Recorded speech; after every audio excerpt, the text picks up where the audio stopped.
Good morning. Children around the world are increasingly exposed to conflict and crisis. Ana Sumaya Anwa Banatu Ehonar Badi Samar Kul Kavod. The youngest children are experiencing these crises during an especially consequential period of their lives. Early childhood is when a child's brain undergoes its most rapid phase of development, laying the foundation for lifelong learning and well-being. Neuroscience shows that exposure to crisis during this period can disrupt a child's brain development with devastating lifelong consequences.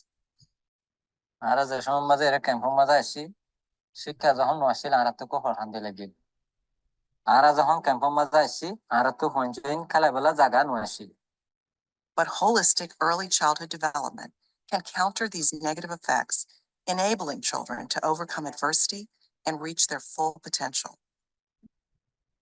Investing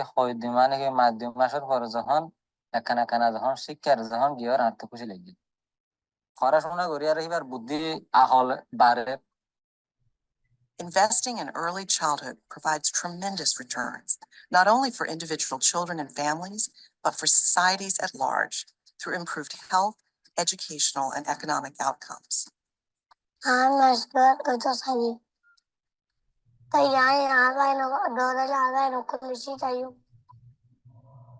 is the time to increase investment in early childhood development so that all children can build a strong foundation for a brighter future.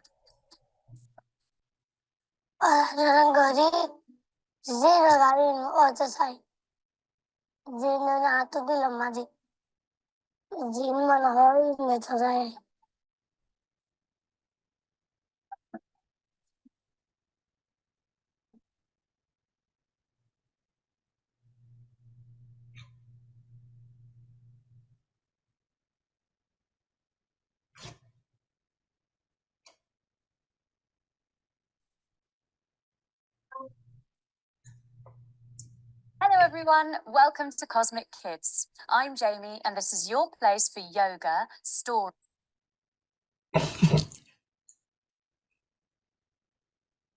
Good morning, good afternoon.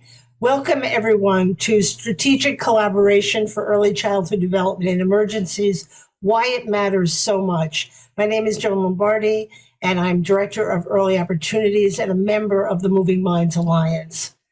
Collaboration is essential for a peaceful world, and particularly for those working to support the developmental needs of children and the complex needs of families during crisis. Young children are often the invisible victims of war and natural disaster, and the impact is felt during and long after the crisis. No one program or set of services can be successful without working with others. I am delighted today to be with you with 5 terrific speakers, and I'm going to introduce all of them and talk to you a little bit about the run of show, and then turn it over to our very first speaker, who is Tricia Young, the director of the Moving Minds Alliance, who will talk about the benefits to individual organizations at different levels, global, regional, and local, about collaboration. We'll then turn to 4 really important leaders from regions around the world facing serious humanitarian crisis. We'll first hear from Grace Boutros, who's the Senior Partnership and Development Coordinator for the Arab Network for Early Childhood. We'll talk about the ecosystem of collaboration. We'll then turn to Celine Payet, Advocacy and Research Officer for Jazur in Palestine. We'll talk about the impact of collaboration in the Gaza response. We'll then turn to Leanna Gent, who's the Executive Director of the International Step-by-Step Association, and ECDiE, the Executive Director of Partners Hungary Foundation, to share with us some examples of the benefits of collaboration in working with refugees. We'll then open it up to Q&A. Please, while you're listening, if you could put your questions either in the Q&A box or in the chat. It's probably easier in the chat. Well, thank you again for joining us. We know you're very busy, but this is a very important webinar, and we're just delighted for you that you've joined us. So with that, let me turn it over to Tricia. Thank you, Joan, and thank you to everybody who's joined us today. I'm excited to be here to talk about the benefits of collaboration as a means for delivering better services and support for children and caregivers affected by crisis and displacement.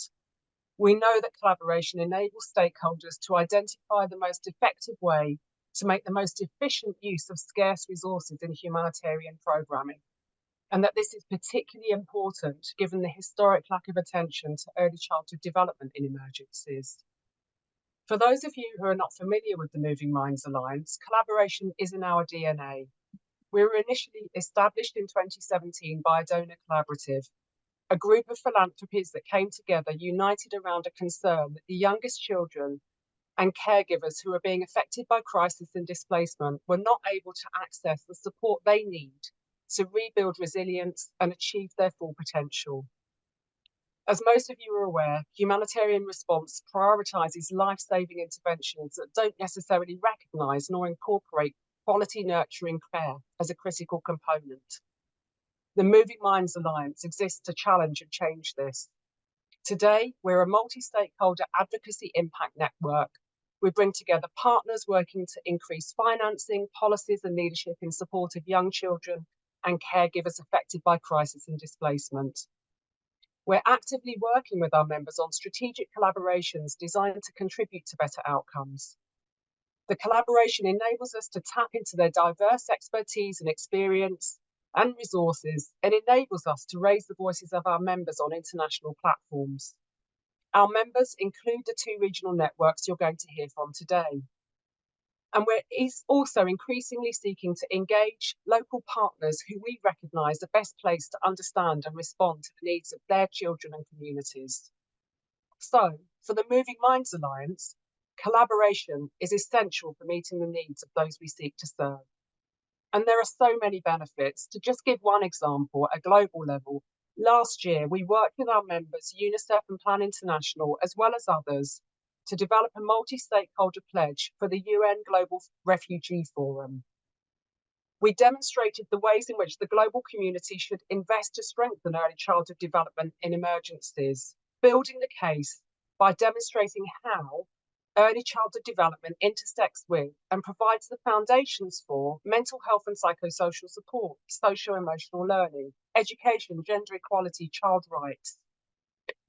Exactly as Joan was saying at the beginning, unless we all collaborate and invest resources, we're never going to deliver these critical outcomes for vulnerable children and communities. At a regional level, collaboration fosters synergies and shared learning.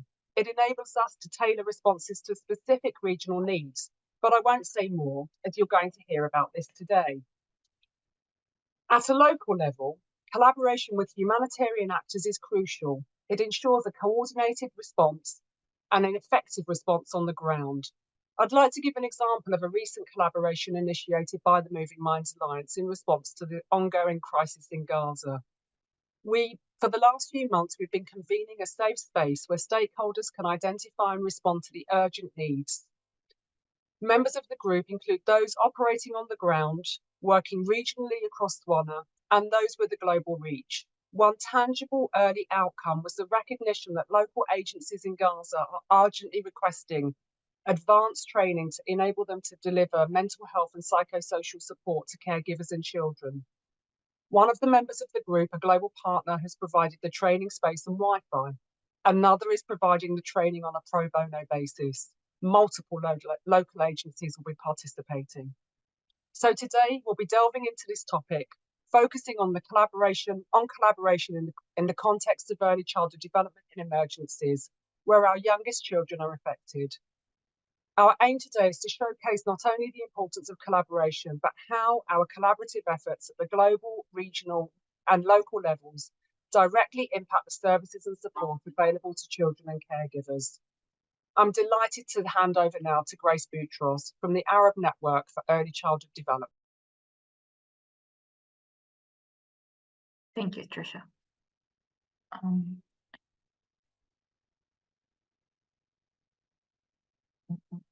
Just give me 1 second. Okay, so I'm not sure if I'm the one moving the slides or not. Sorry. Okay, so I'm Grace Butros. I am the Senior Partnerships and Development Coordinator at the Arab Network for Early Childhood. And if you're not familiar with the Arab Network for Early Childhood, or ANECD, we have been established in 2014, and it was out of the efforts of the Arab Resource Collective that has been established since 1989. And it comes from a long history of networking and bringing together multiple actors, multiple professionals, multidisciplinary, multisectoral people to work on really advancing children's best interests and translating child rights into a reality. We've always believed in a holistic, integrated, and inclusive, participatory, and empowering approach. And this does mean that bringing everyone on the same table. When we're talking about everyone, we're not only talking about the professionals, but we're also talking about the caregivers, and we're talking about the people who are affected as they are participants in this. They're not only receiving as beneficiaries, they are participants in all of this. And to be able to really, especially in emergencies,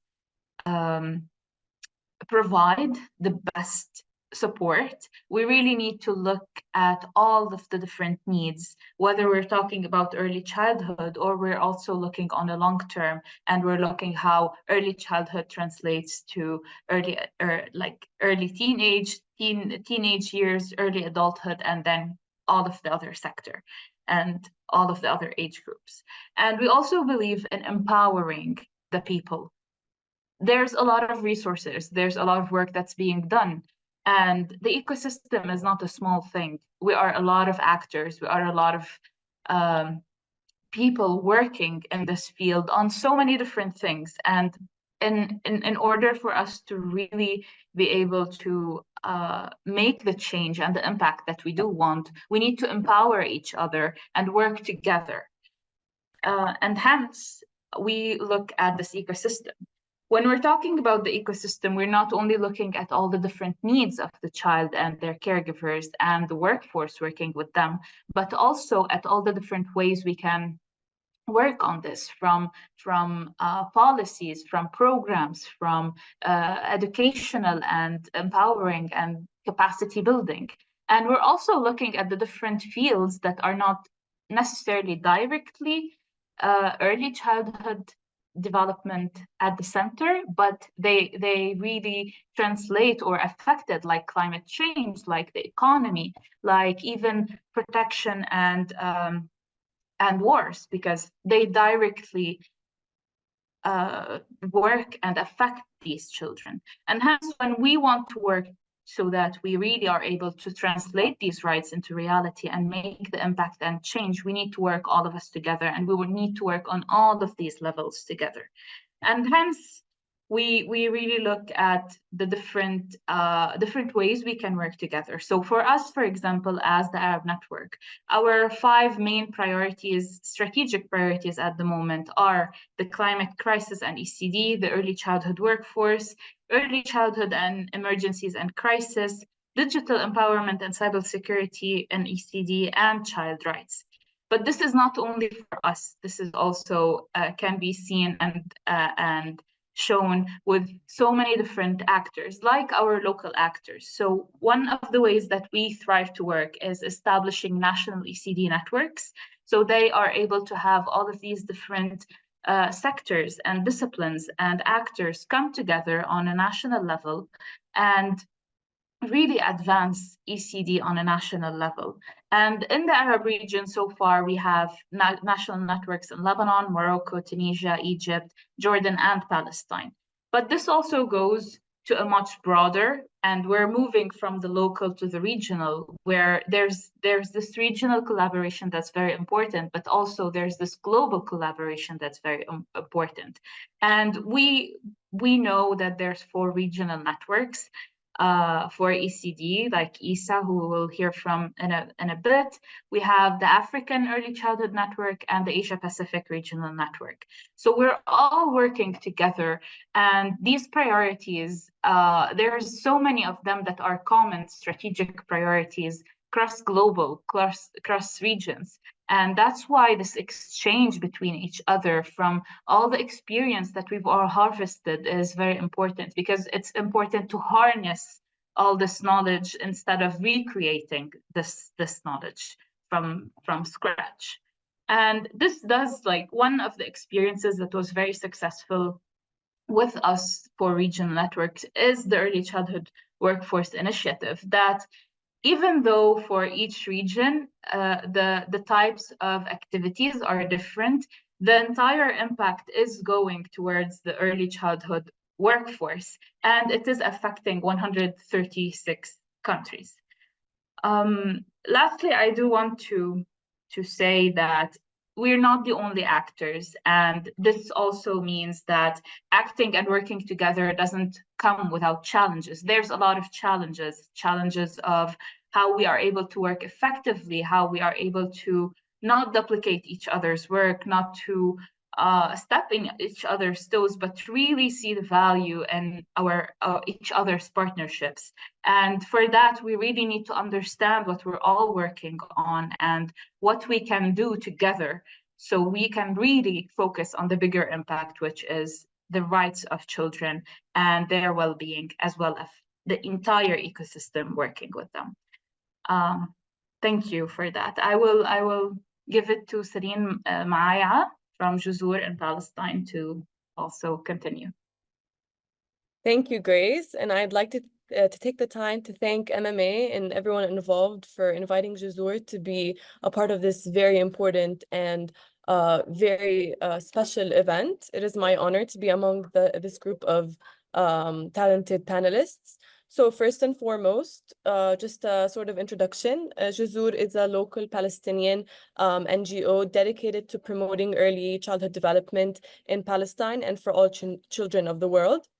We at Juzur truly believe in the power of collaboration and have always worked on collaborating with different entities to deliver comprehensive ECDiE services to children in the West Bank and Gaza. And this has been applicable since even before the recent war on Gaza.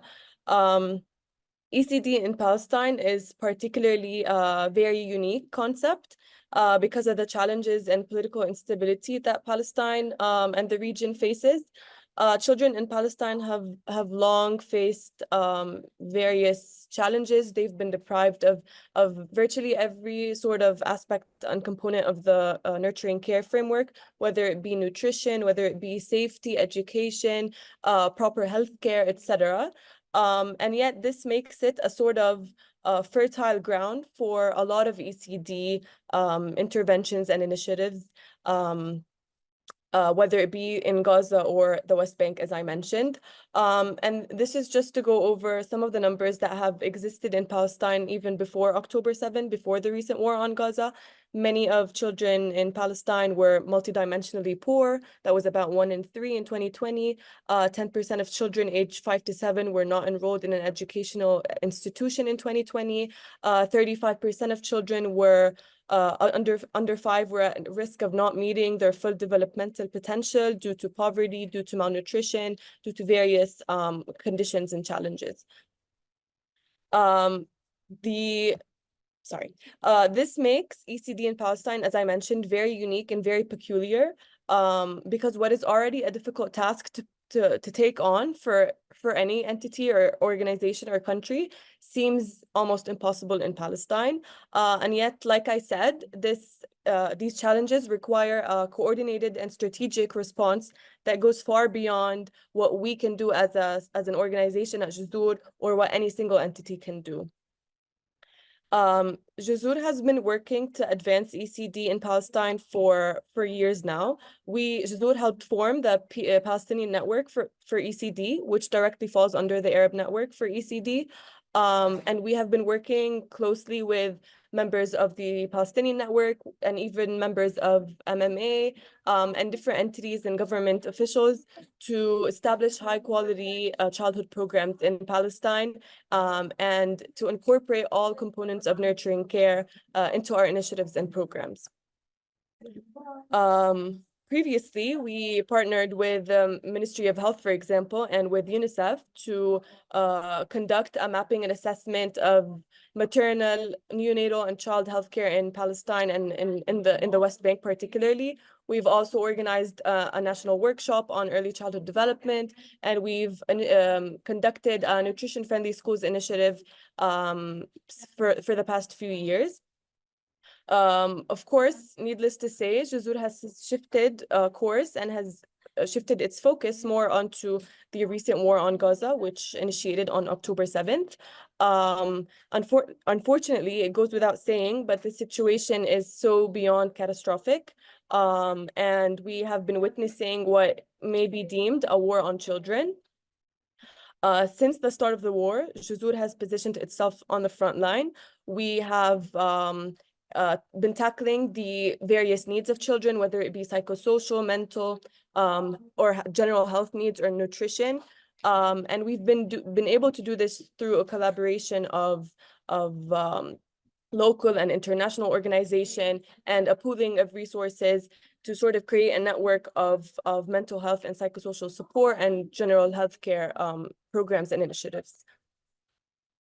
So all of what I've mentioned, whether it be our primary healthcare program, whether it be our mental health and a psychosocial support program, or any of what we've been doing in Gaza can be attributed to a great deal of collaboration and coordination with the Palestinian Network and and other organizations, including MMA members. So we've been conducting a lot of various activities through the help of a network of these organizations. For example, we've conducted a lot of MHPSS programs and the MHPSS initiative in collaboration with UNICEF, UNRWA, and even local organizations based in Gaza.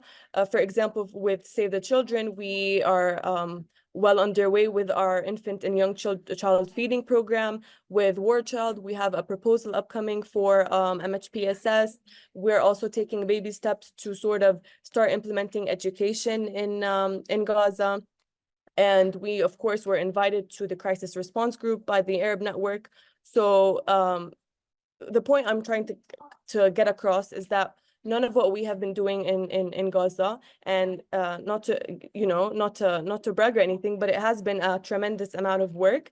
It has all been thanks to the collaboration of various entities and organizations. So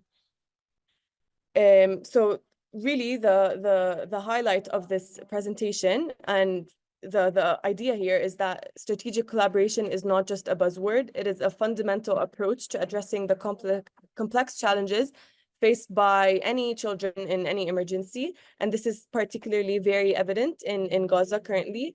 As JSOUR continues moving forward, we really hope that we continue prioritizing collaborations and partnerships and collective action in order to unify our efforts and promote ECDiE in Palestine and all over the world. Thank you, and I will now pass it on to Liana from ESA.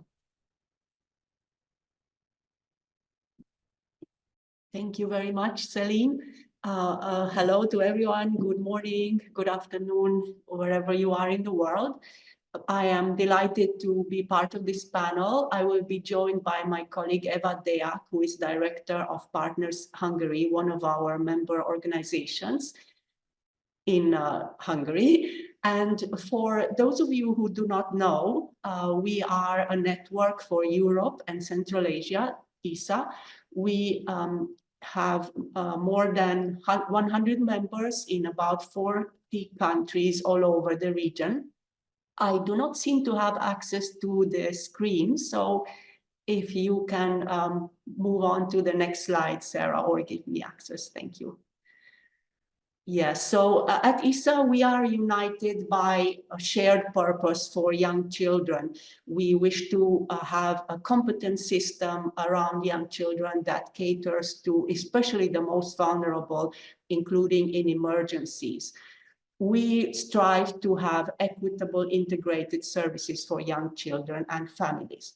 And before we will give you some examples together with Eva from their work in Hungary, I would like to share a bit of conceptual framework unpacking the notion of collaboration through the lens of network advantage for collaborative impact. So if we can go to the next slide.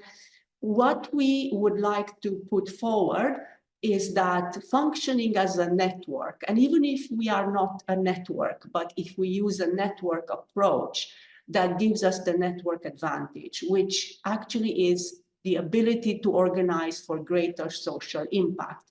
It means connecting, spreading knowledge, collaborating, everything that the previous speakers refer to, and the result is that the local responders, those who are closest to children and families, are stronger and more resilient. Now, the ability to organize for complexity is especially important in times of crisis. And if we are using networks that have intentional design and a purposeful focus, then we have powerful tools to connect across borders, but also to tackle complex issues. Moving on to the next slide. Ever since the war in Ukraine started, which sadly, as you know, it's now more than 2 years ago, in the ESA network, we mobilized and launched a massive Ukraine response across all the countries affected, in Ukraine itself and also all the countries at the border receiving refugees. And the principles underlying our response were four, especially. One was to use a tailored response. Our members on the ground very fast could tell us what the needs are, what the situation is. We also focused on strengthening local preparedness and resilience, facilitating learning across borders, as Grace said herself, not to reinvent the wheel. And last but not least, to use the existing resources and knowledge that we had in the network so that we can mobilize very fast. And moving on, you will see that our Ukraine response was based on 5 pillars of action, 5 streams of action. Next slide, please. We started by focusing on the capacity of practitioners, those catering to the families and young children. We rolled out a massive training of trainers program focusing on psychological first aid. The second pillar was to support our members to strengthen the capacity at local level, the municipalities, so that they can work on a strategic response in providing services. Eva will refer to some examples. Third, we focus a great deal on respect for diversity and equipping, especially practitioners, with the skills that are needed in a context when there's growing ethnic tension, when hatred and intolerance are on the rise. Being a network, we very much focus on facilitating a learning community. And last but not least, from day one of the war, we channeled support to our members in Ukraine so that we can work on efforts, we can support efforts of reconstruction and support the local responders. Next slide, we tried to summarize for this panel what we found are key ingredients. And again, unpacking collaboration through the lens of using network approaches for collaborative impact. We find that it is very important to build on relationships and on trust, to use the existing resources and to make sure that there's a fair distribution of funding, recognizing who is best positioned to have which role. So a strengths-based approach. We also tapped into the knowledge of the context, into existing knowledge and expertise, and we promote working as a constellation, not as individual stars. So pulling our efforts together and avoiding duplication, competition, repetition. We also are motivated by our shared purpose for young children and are driven by common beliefs and principles. And as you can see on the right side, we try to summarize what we see as desirable results: the strength, the resilience of local actors, but also very much solutions embedded in the community. And Eva again will give some examples of that. We use connections and also aim towards systemic change. Before passing on to Eva, my next slide, I summarize a little bit what we saw as the network advantage in the Ukraine response. From this QR code, you can access a thematic brief which summarizes our response over 2 years. And by having members on the ground in all the countries affected, we were able to keep ECDiE on the agenda, detect emerging risks early, but also activate very fast the muscle memory for exchange and collaboration. Over to you, Eva, to give us some examples from your work in Hungary. Thank you very much for the opportunity. Good morning and good afternoon for everyone. I'm Eva Deák, Executive Director of Partners Hungary Foundation, who is working for 30 years in the field to support social inclusion, to deal with the conflicts in alternative ways, and also to support early childhood development. My personal history with ISA looks back to 30 years, but my organization has been is the member of ISA since 2014. Before I start with mentioning concrete examples of the advantages of collaborative approaches together with our network, I would like to highlight on some findings which we gained during working in the field, which resulted community-based solutions. So each donor has the desire for sustainable investment and long-term social impact, but it cannot be reached without knowing the local context, having information from the field. You need to have the skills to prioritize early learning, and that comes also from the field and from the network. You all mentioned holistic support, which is needed in the field. Without local partners, you cannot go far, and you are not able to provide tailor-made services for the children and families. I'll tell you very concrete examples of how the conflict-sensitive approach can support meaningful social impact. And another advantage is that community-based solution can provide a strong link to connect donors to the fieldwork and provide information back and forth between the donors and the field. Next slide, please. I'd like to mention a very concrete example which we could do together in cooperation with the network. That is the distribution of 13,500 laptops, which was offered by HP to the Global Business Coalition for Education. And ISA got the opportunity to disseminate these laptops in the countries which are receiving Ukrainian refugees and Ukraine itself. And what ISA did, ISA called its members in Ukraine, Poland, Hungary, and Romania to distribute the laptops through their local networks. So the ISA members worked on dissemination. Although Global Business Coalition for Education provided the laptops, which was a generous donation, but they haven't thought about funds that are needed to disseminate the laptops. And I'd like to highlight there the network's importance, because ISA had some flexible funds to be able to provide us, the member organizations, to start the dissemination of the laptops immediately. And we could mobilize local resources to install the softwares.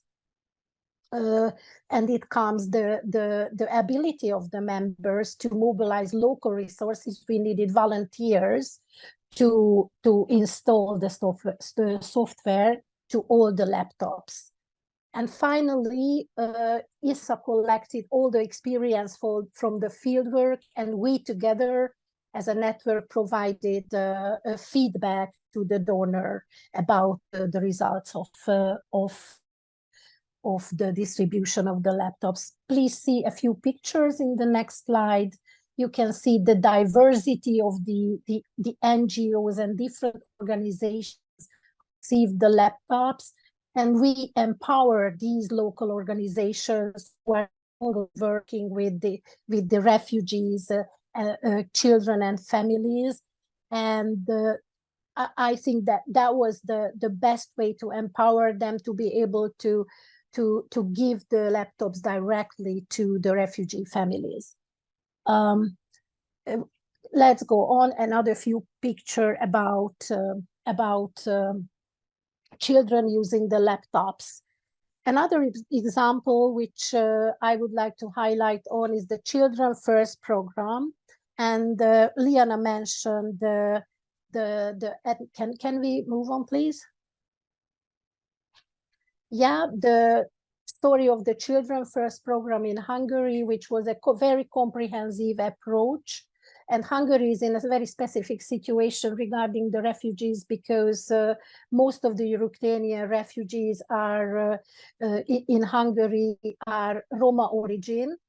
And we already have 700,000 Roma living in Hungary. So without supporting them, it wouldn't be able to provide sustainable solution locally. Can we move on, please? I would like to highlight the advantage of a network in implementing a comprehensive program. There are mainly 4 pillars that the network meant for us to be able to implement this program. One is the knowledge of the local context, because we in the network have been working with Roma for decades. We have the Roma Early Years Network and have the knowledge of how to work with vulnerable children. The network was able to fundraise money and also plan jointly with the members. And that was also a network advantage. And the network has shared minimum 80% of the raised money and channeled it to the members. Capacity building was also a very important pillar.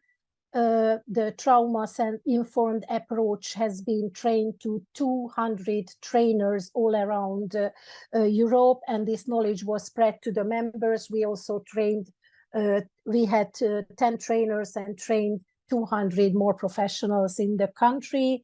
And the other pillar was also to work with local municipalities, local governments, and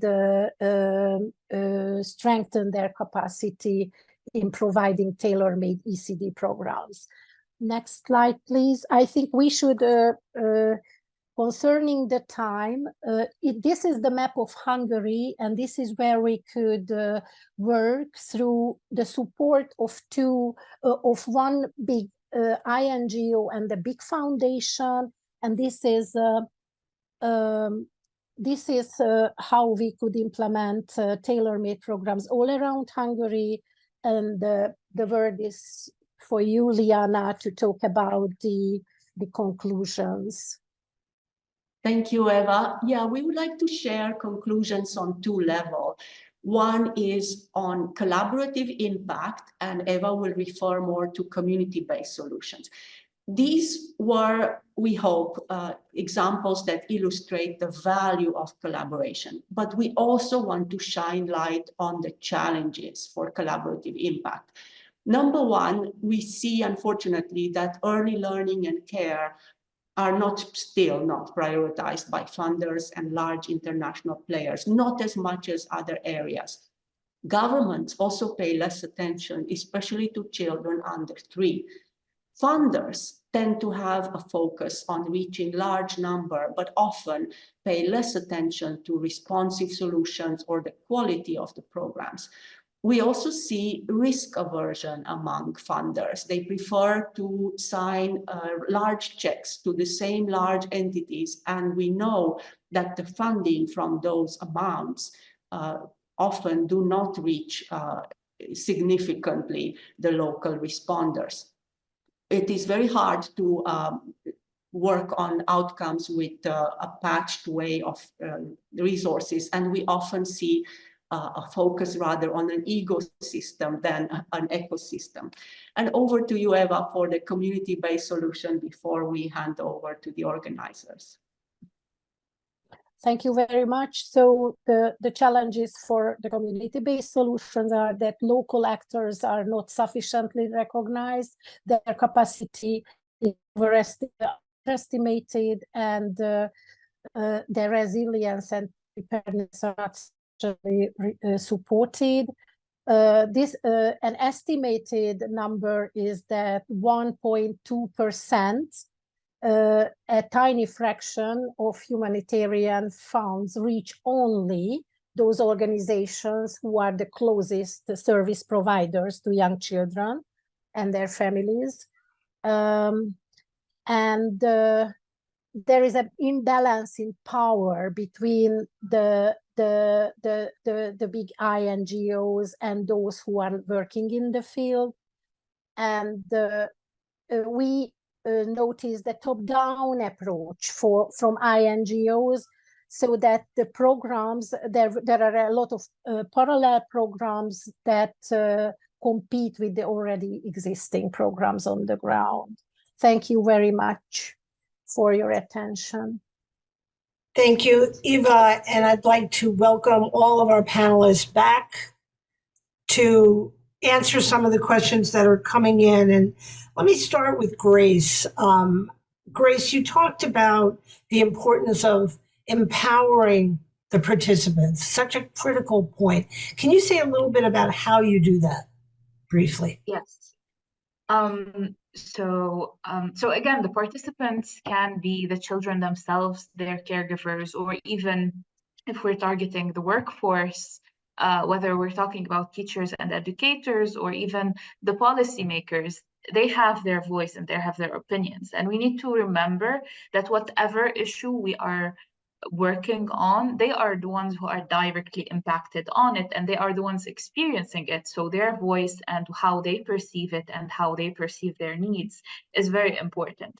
And this can be done in so many different ways, and how we do it. So one of the ways that we work on our strategic priorities is by collecting data, because we can't work without knowing what is the situation and what needs to change. So, and in collecting this data, one of the primary target groups and audiences who we target are the caregivers or the population affected by the issue that we are working on, by asking them what are their perceptions, what are their knowledge, what are their attitudes towards a specific thing, and how they feel, what they feel they need. In other cases, when this is not possible, we strive to validate the results of the data that we have collected, whether from literature reviews, whether from questionnaires with policymakers. We strive to validate that with the affected population or the participants themselves. And another ways. And for example, this is something that we have done with Jazur in the response to the war on Gaza. Jazur has a communication team working directly in the field, and one of the ways that we are working together is the communication team in Jazur is going to the field. They are shooting videos and asking people to share their own experiences, and together we are working on putting this on this platform that we do have, so that it's not our version of the story, it's their version, it's their truth, it's their dreams. Noor is not with us today, but it's their dreams, it's their stories, their experiences, and they have the right to be heard as such. So, such an important point, and as important as making sure the local perspective is always involved. I want to turn back to you, Celine. I know you made the point that every part of nurturing care is important, but you talked a little bit about mental health, and we are hearing more and more about that need. Can you talk a little bit about how collaboration helps address mental health needs and what you're doing? Sure. So we at Jazur have implemented an MHPSS program ever since the start of the war on Gaza. We realized that there's very different needs and very more urgent needs to these children, but to them they've been deprived of every sort of recreational activity, every sort of safe space, education, etc. So we thought it would be crucial to implement a lot of these activities in the shelters where they are currently displaced and where we operate as an organization. So through the help of various donors and partners and other organizations, we have been able to target so many of these children through simple recreational activities in our shelters.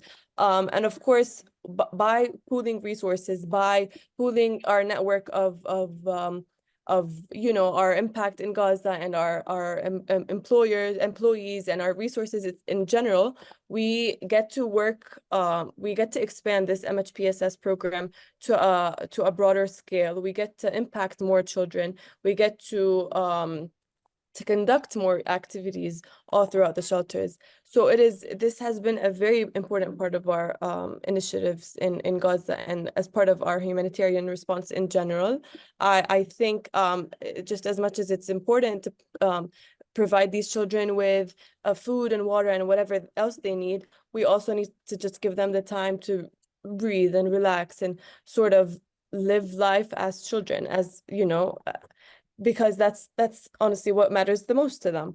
So it has been through the help of our donors and partners that we have been able to establish this program and train people on psychological first aid and employ these community workers into our program, and just to sort of broaden our scale of work and impact. Well, thank you. Let them be children. It's such an important point. Let them play. And I know we're joined by Dr. Ghassan, and I know that Liana and Dr. Ghassan have talked back and forth across these big crises. And I'm curious, Liana, what that was like sharing across wars, unfortunately. And to both you and Eva, one of the things that strikes me when you speak is the emphasis on local capacity. You've been doing this work for years, yet in a crisis, you've got a lot of other actors that come in. So a two-part question here. How did you work across regions? And then speak a little bit more, both of you, about local capacity and how do we uplift that? Thank you, John. Yes, absolutely. So I think also there was a question in the question and answer area about collaboration, including collaboration across sector. And just very much like what Celine described, in the early days of the war in Ukraine, we saw the need for psychological first aid, trauma-informed approaches. And what we did from the ESA Secretariat, we put together collaborating with partners from other regions, learning from the experience of the Arab network, but also joining with the resources from ABNA, from War Child, we put together a package that we called Foundational Training for Psychological First Aid. There were some new modules, but a lot of it was not new, was just bringing in one place the existing resources, enriching it with activity cards, what Eva described, this huge training of trainers program that we now have the package in 10 languages across the region. We trained 200 master trainers who in turn train now tens of thousands of practitioners. What was new to this package, however, was the self-care. Those we have trained told us that this, especially those in Ukraine, it helps them tremendously to cope with the ongoing trauma and challenges. And to respond to your question, Joan, about local capacity, we recognize the strength of our members on the ground. And sadly, sometimes there is a perceived low capacity among the local responders, but we need to recognize that they are in the community. They know best the cultural context, the situation in the crisis, and also they can design those responses within the community that will stay in the community. And I think a very good example of working across sectors in municipalities receiving refugees, we have supported them through the Primo Kids approach to design services that are a result of collaboration among representatives of all sectors. And I think Eva can say a bit more about the play hubs and other such community-based solutions that came as a result from this collaboration.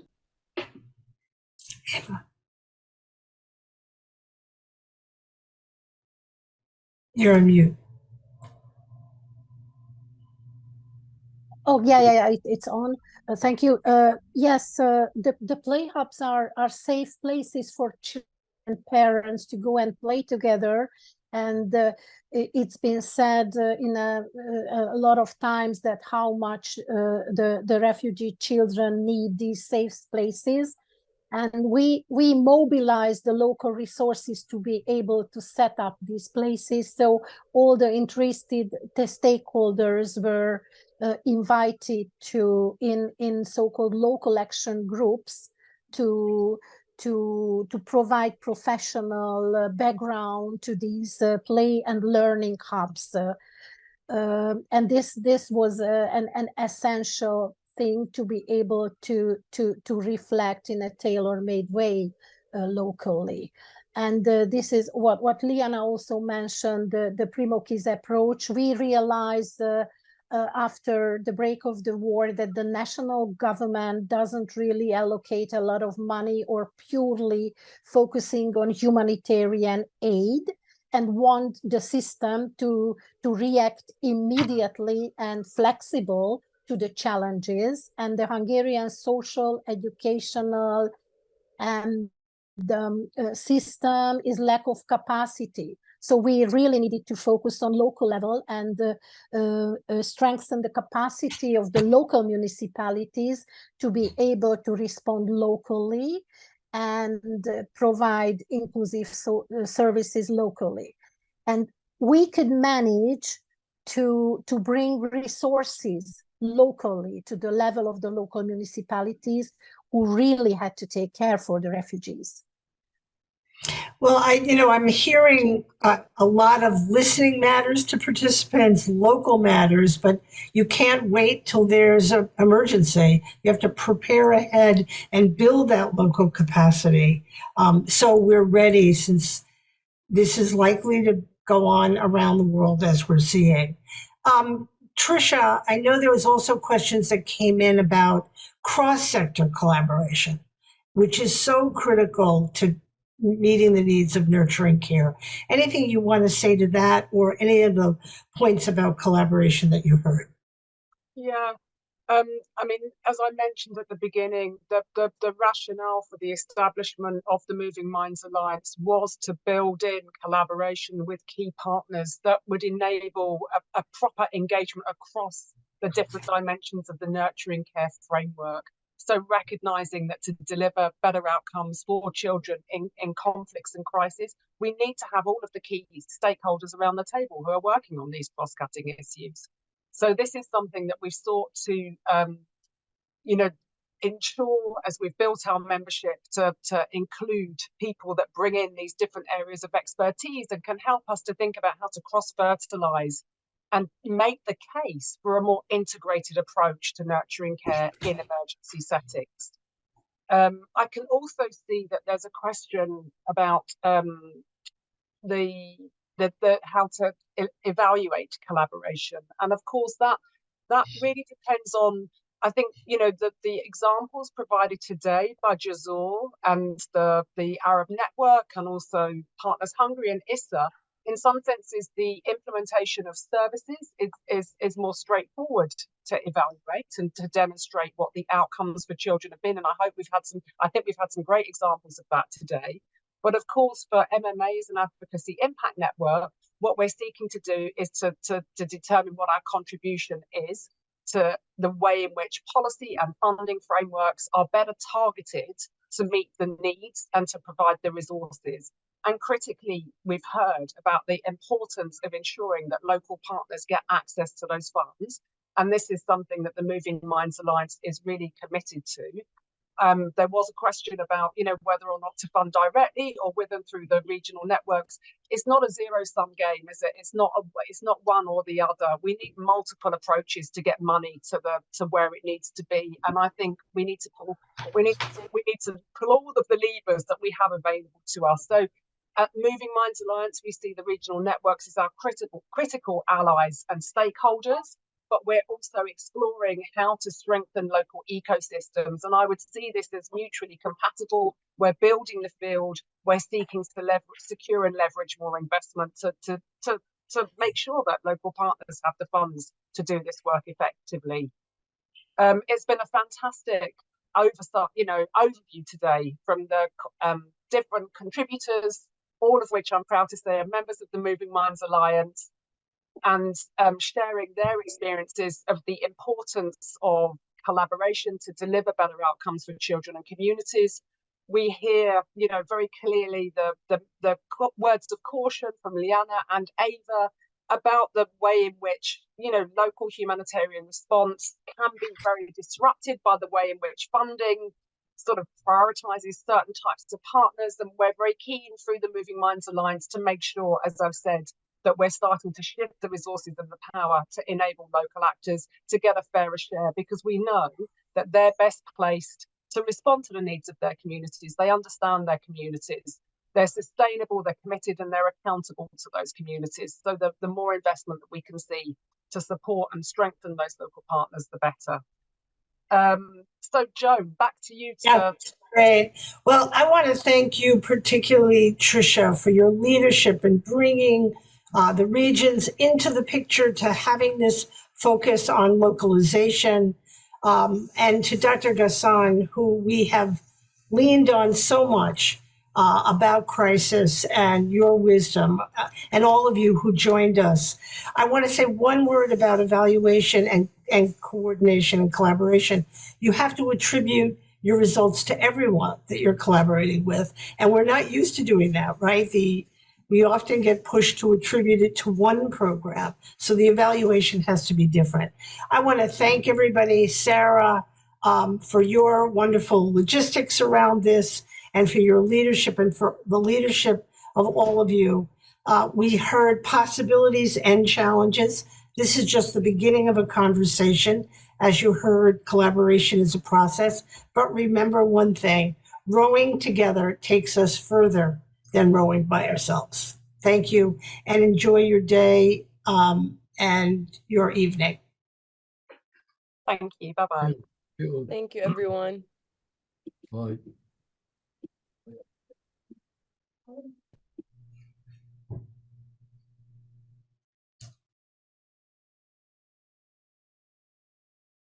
Thanks, guys.